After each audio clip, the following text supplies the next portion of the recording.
Well, then, I'm so pleased to be joined by World Golf Hall of Famer Bernhard Langer, coming to us from a beautiful North Carolina. Bernhard, wonderful to see you. Now tell us, because the PGA Tour Champions is off this week and you'll be playing next week at the Timbertech Championship in Boca Raton. You're local, you're defending, you've won this event 3 times at 2 different courses. What do you enjoy so much about this event?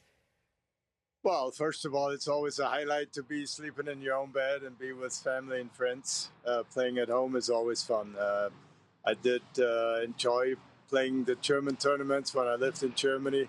Now I live in Boca Raton, Florida, and it's a great tournament, the Timbertech Championship. It's a golf course maybe 8 or 10 minutes from our house. And, fun for me to be at home, sleeping in my own bed, get some home-cooked meals. Sounds like the perfect setup. Now, Bernhard, this has been a historic year for you. We will get to that in just a minute. You're 66 years of age. You still remain a walking masterclass in consistency. You've won twice this year. You recorded 11 top 10s in 22 starts, but they weren't any old wins. Just 2 events left of the season. Before we get to the big win at the US Open, just assess the season for us and how you're feeling at this point with just 2 events left. Yeah, I actually feel pretty good for my age, and still work out almost every day. Played a full schedule, and having fun out here. It's a wonderful tour, the PGA Tour Champions.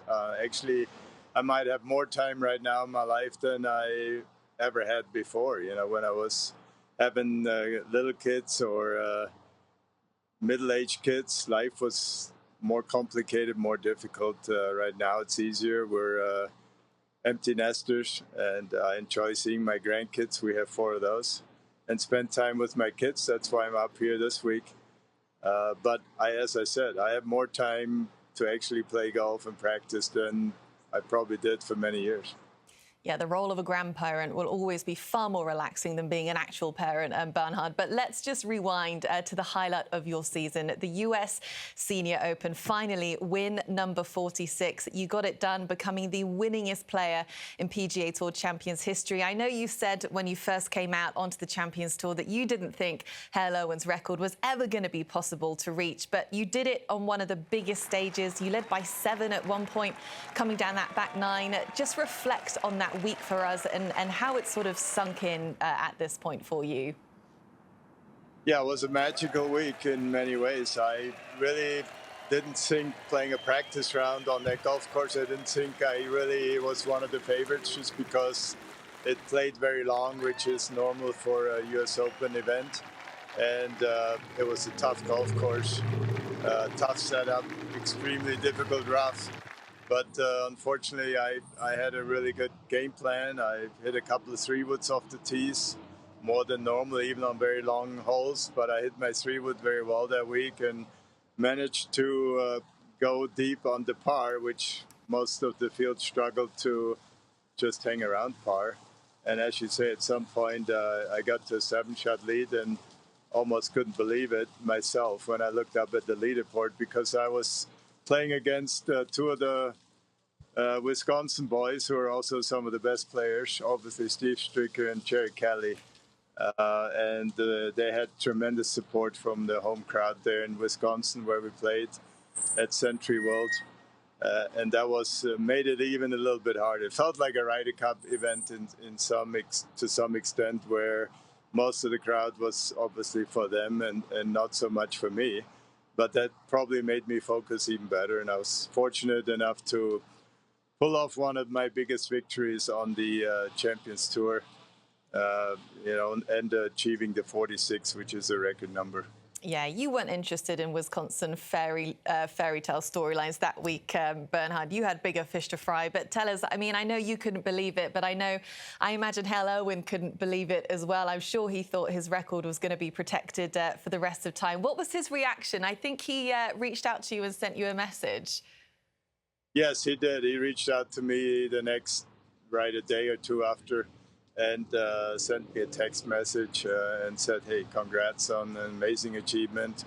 And, it's an honor for me to be in the same, to be mentioned with guys like Hale Irwin, or whether it's Gary Player or Jack Nicklaus, or whenever you do something that nobody's done before, it's pretty unique and feels very special. Well, you just mentioned it there, Bernhard, sort of referencing the Ryder Cup and the atmosphere and the hostility. I would love to go back a little bit about the legacy that you have of this event. Obviously, 10 appearances, 5 victorious teams. You're a winning captain back in 2004. We'll get to your history in just a minute. But this year, of course, the Europeans achieved such wonderful success over in Rome. But a big part of their motivation and their inspiration is this unifying culture that has somehow been created and inspired by previous generations of European legends. Bernhard, you were part of building that legacy back in the 80s. Were you aware of the impact that you were going to have on future generations of the European Ryder Cup team? And how did you create that close bond that sort of has carried the European spirit for a good 40 years now? Yeah, we probably didn't really know what we're creating, but we were really focused on at some point beating the Americans. You know, they beat us for so many years, over and over and over, and the Ryder Cup at some stage even people lost somewhat the interest in the tournament, I think, especially in America, because the U.S. team would win, guaranteed pretty much. And finally, in the 80s, we felt that we could compete, that we were just as good as the Americans. At one stage, we felt we needed more. We had maybe 6 or 8 really good players, but not quite 12. And that all changed in the mid-'80s to early '90s when we felt like we had more depth. And we had some very, very good players with obviously Seve Ballesteros and Nick Faldo and Colin Montgomery, Sandy Lyle, Ian Woosnam, and Olazabal, and on. I could give you a whole bunch of them. You all know them anyways. And we just had confidence. I remember playing in 1983 in West Palm Beach at PGA National, and we lost by 1 point. And even though we lost, we felt like we can win this. Next time we could win it, and we actually did. 85 was the first victory of many to come for the European team. And it was a huge achievement, for Europe to beat the best players in America. Doesn't happen very often. And then, even winning on American soil, which made it even a step more special. I think it was where the Memorial Tournament is played in Muirfield Village. We beat the Americans there, and then again in 2004 when I was captain. It's always that much harder to win away because the environment is more hostile. The people are, clapping when you hit it in the water or when you make a 3-putt or whatever it is. And that's not something we are used to in regular tournament play. Bernhard, we're just going down a little trip down memory lane. I mean, you were captain back in 2004 for the Ryder Cup, very successfully for Team Europe. Now, at the time, Luke Donald was a rookie in your team. What did you see in him back then, and what do you think made him such a successful captain this year? Well, to go back to 2004, I sent my vice captain, Anders Forsbrand, to the golf course to check it out, Oakland Hills Country Club in Detroit. He spent 2 or 3 days there, checking out the greens and the fairways and the rough and the widths of the fairways and all that kind of stuff to give me an idea of what kind of player may be most likely to succeed on that type of golf course. And according to his feedback, what he told me, I selected Colin Montgomery and Luke Donald. I thought Luke was a very straight ball striker and phenomenal putter. And I felt that was important at that golf course. And he proved me right. He had a great week, and so did Colin Montgomery, my 2 picks. So that was the start of an incredible week. It was I believe until that point, the Europeans had only won twice on American soil, if I'm not mistaken, in the whole history of the Ryder Cup.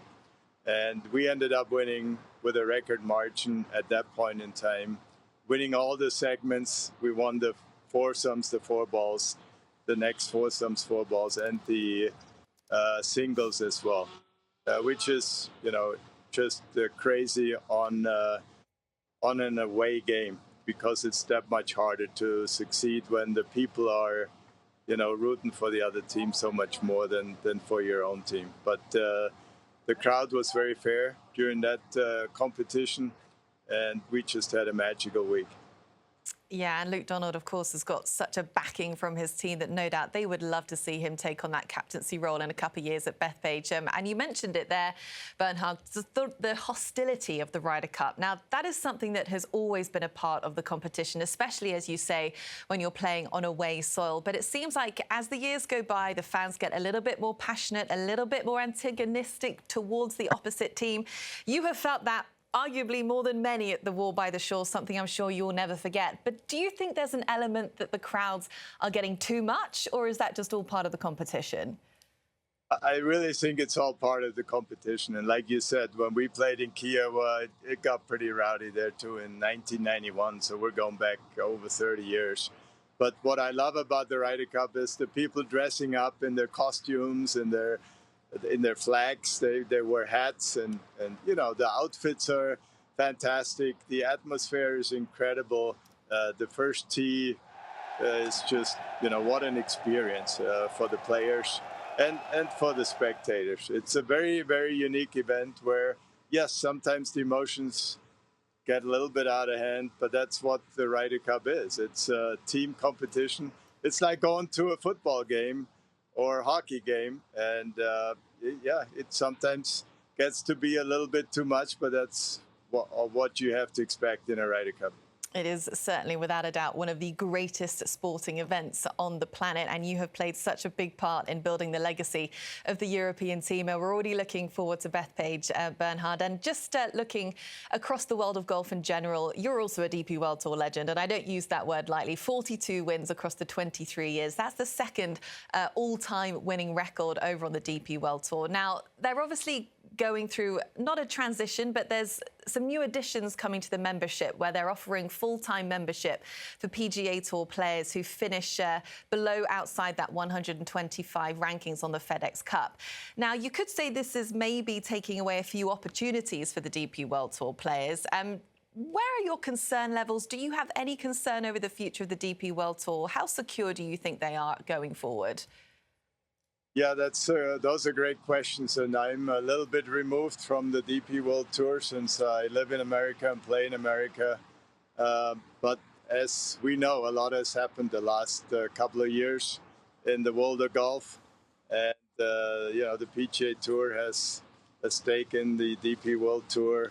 The LIV Tour has been around now for a while. There's many moving factors, and we still don't know how it's all going to shake up and turn out, I think, for the next few years. You know, some might say it's exciting, some might say it's disruptive.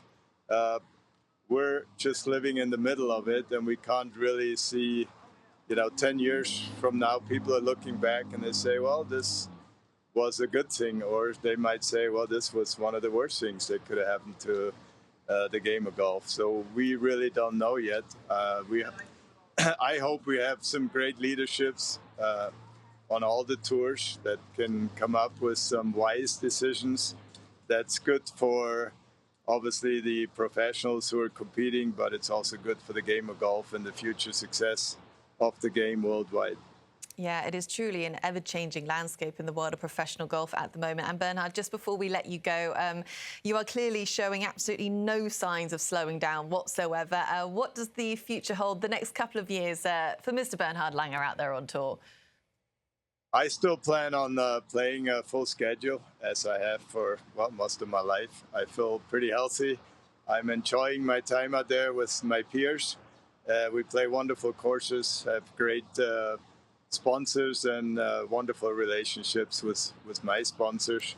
So I really enjoyed this time of my life.